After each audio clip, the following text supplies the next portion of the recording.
मसीह में प्रिय भाई बहनों, प्रभु यीशु मसीह के मधुर और पवित्र नाम में आप सभी को रीवा जेम्स कलीसिया की ओर से जय मसीह की। जैसा कि आप सबको पता है, आज पवित्र शुक्रवार गुड फ्राइडे का दिन है और आज के दिन परमेश्वर पिता के पुत्र प्रभु यीशु मसीह ने पूरे संसार के लोगों के पापों की खातिर अपने आप को उस कलवरी की क्रूस पर बलिदान कर दिया। जिस समय प्रभु यीशु मसीह कलवरी के क्रूस पर अपने आप को हम सभी मनुष्य के पापों की खातिर अपने बहुमूल्य रक्त को बहा रहे थे, उसी समय उन्होंने संपूर्ण मानव जाति के लिए 7 अनमोल वचन भी कहा था। और आज हम प्रभु यीशु मसीह के द्वारा कहे गए इन्हीं 7 वचन का हम अध्ययन करने जा रहे हैं। तो हमारे साथ बने रहें और प्रार्थना के साथ अपने आप को नम्र दिन करते हुए हम उनकी महिमा करते हुए प्रभु यीशु मसीह के चरणों में बैठ करके उसकी आराधना करते हुए हम इन 7 वचन को हम देखने जा रहे हैं। यीशु मसीह का संदेश रहस्य क्या है, आज हम इस वचन के माध्यम से जानने की कोशिश करेंगे। प्रिय भाइयों, आप लोगों ने अक्सर ऐसा देखा होगा कि किसी की मौत होने से पहले बुजुर्ग लोग अपनों से कुछ कहना चाहते हैं। इसी प्रकार यीशु मसीह मानव जाति के लिए आखिरी 7 संदेश कहे थे, जिसे सभी को मालूम होना चाहिए। अगर आप यीशु मसीह के आखिरी उन 7 संदेश और उनके रहस्य क्या है ये जानना चाहते हैं, तो इस वीडियो को पूरा देखें। यीशु मसीह का पहला संदेश लूका रचित सुसमाचार उसका अध्याय 23 और उसके 34वें आयत में इस प्रकार लिखा हुआ है, तब यीशु ने कहा, हे पिता, इन्हें क्षमा कर, क्योंकि ये नहीं जानते कि क्या कर रहे हैं। और उन्होंने चिट्ठियां डालकर उसके कपड़े बांट लिए। प्यारे भाई बहनों, प्रभु यीशु मसीह का पहला संदेश बताता है, चाहे आपका दुश्मन कितना भी बड़ा क्यों ना हो, उनको क्षमा करना चाहिए। अगर कोई भी साधारण मनुष्य होता तो मृत्यु के समय वह गाली देते रहता, उनको बुरा भला कहता, परंतु प्रभु यीशु मसीह संसार को ये बताना चाहते थे, हत्या, गुनाह और पाप करने वाले लोग नहीं जानते हैं कि वे क्या कर रहे हैं। प्रभु यीशु मसीह अपना प्रेम का प्रमाण देने के लिए अपने विरोधियों को भी क्षमा करते हैं। प्यारे भाई बहन, क्षमा 2 प्रकार की होती है। पहला, विरोधियों का डर और दबाव के चलते क्षमा किया जाता है, और दूसरा, अपना प्यार दिखाने के लिए क्षमा करते हैं। सभी लोग जानते हैं कि क्षमा से ही शांति मिलती है, परंतु दुश्मनी रखना, बैर करना लोगों को दंड का भागी बनाता है। और प्रभु का यह पहला वचन हम सभी लोगों को माफ करना सिखाता है। प्रभु यीशु मसीह का दूसरा संदेश लूका रचित सुसमाचार उसके अध्याय 23 और उसके 43 वचन लूक चैप्टर 23 वर्स 43 में कुछ इस प्रकार से लिखा हुआ है, यीशु ने उससे कहा, मैं तुझसे सच सच कहता हूं कि आज ही तू मेरे साथ स्वर्ग लोक में होगा। मसीह में प्रिय भाई बहनों, प्रभु यीशु मसीह का यह कहना कि आज ही तू मेरे साथ स्वर्ग लोक में होगा, कोई भी झूठा या साधारण मनुष्य ऐसा दावा नहीं कर सकता। ऐसा है वैसा है, परंतु जो ईश्वर है वही स्वर्ग लोक के बारे में जानता है।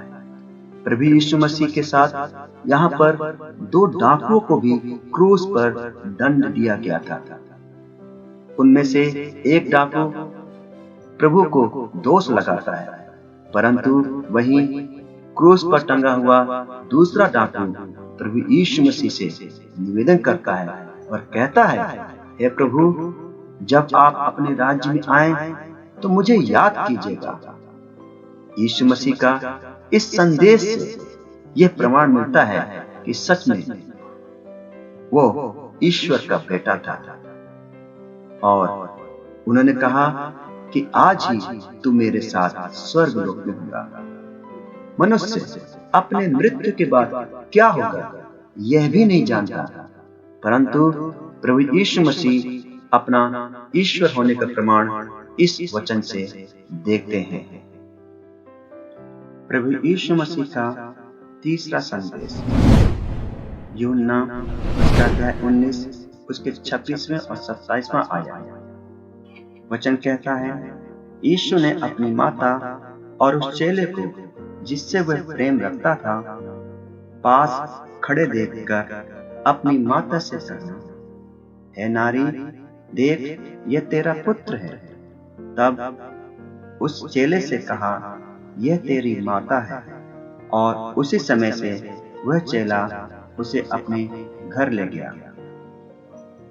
इस संदेश से प्रभु यीशु लोगों को बताना चाहते हैं कि अपनी मृत्यु से पहले माता पिता और परिवार का जो दायित्व है वो अपने प्रियजनों के हाथ में सौंप देना चाहिए।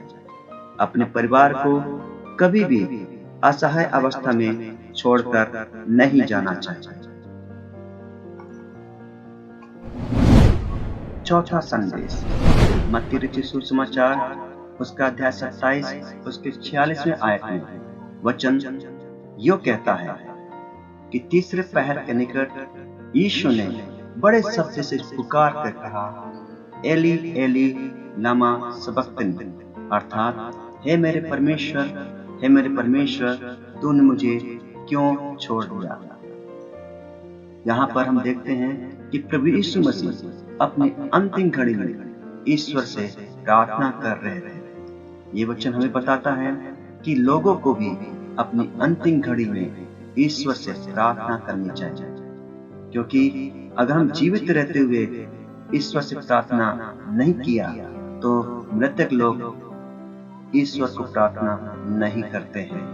यहाँ पर यह बात भी जानना जरूरी है कि इसलिए हमें जीवित रहते हुए हमेशा ईश्वर से निरंतर प्रार्थना करते रहना चाहिए।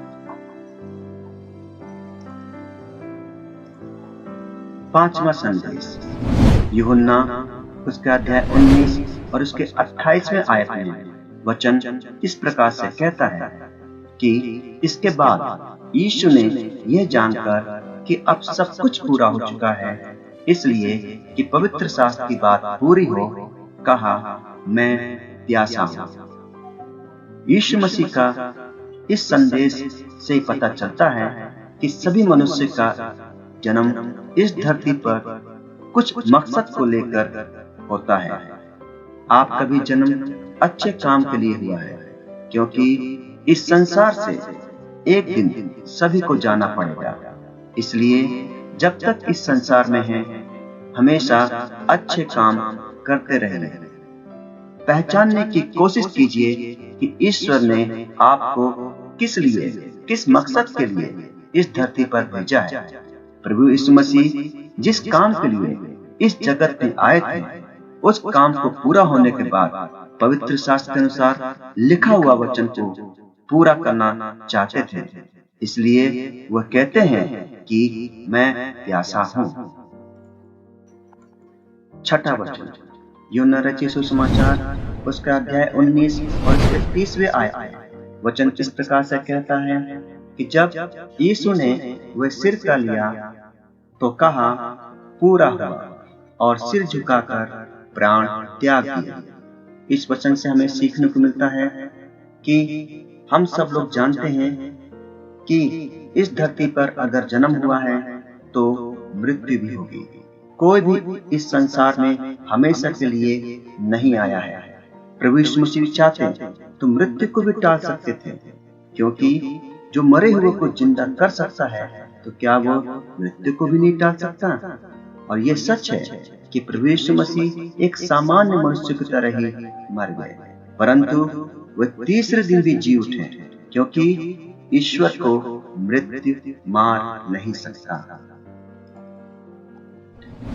सातवां संदेश, लूका रचित सुसमाचार उसका अध्याय 23 और उसके 46वें आयत में वचन इस प्रकार से कहता है कि और यीशु ने बड़े शब्द से पुकार कर कहा, हे पिता, मैं अपनी आत्मा तेरे हाथों में सौंपता हूँ, और यह कहकर प्राण छोड़ दिए। यह संदेश हमें बताता है कि मृत्यु के समय हमें अपनी आत्मा को सृष्टिकर्ता पिता के हाथ में सौंप देना चाहिए, क्योंकि मृत्यु के बाद आत्मा शरीर से अलग हो जाता है।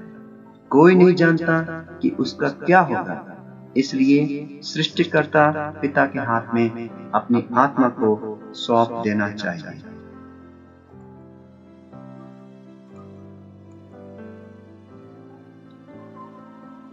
उम्मीद करता हूं कि प्रभु का यह संदेश आपको अच्छा लगा होगा।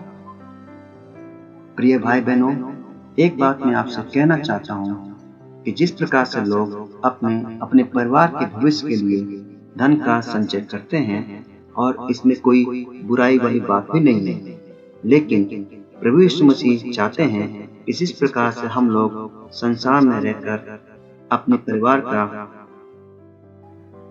भलाई के लिए हम धन का संचय करते हैं, उसी प्रकार से प्रभु यीशु का वचन भी आप अपने हृदय में संचय करना प्रारंभ कर दीजिए, जिससे आपके भविष्य में, यानी कि आपके जीवन और मृत्यु के बाद भी ये काम आ सके। प्रभु यीशु मसीह आपको मार्गदर्शन करते रहे और आपके इस वचन के द्वारा आपके और आपके परिवार को आशीष करता रहे। प्रभु यीशु मसीह के इस वचन के पढ़े और सुने जाने पर आपको बहुत बहुत आशीष दे। धन्यवाद।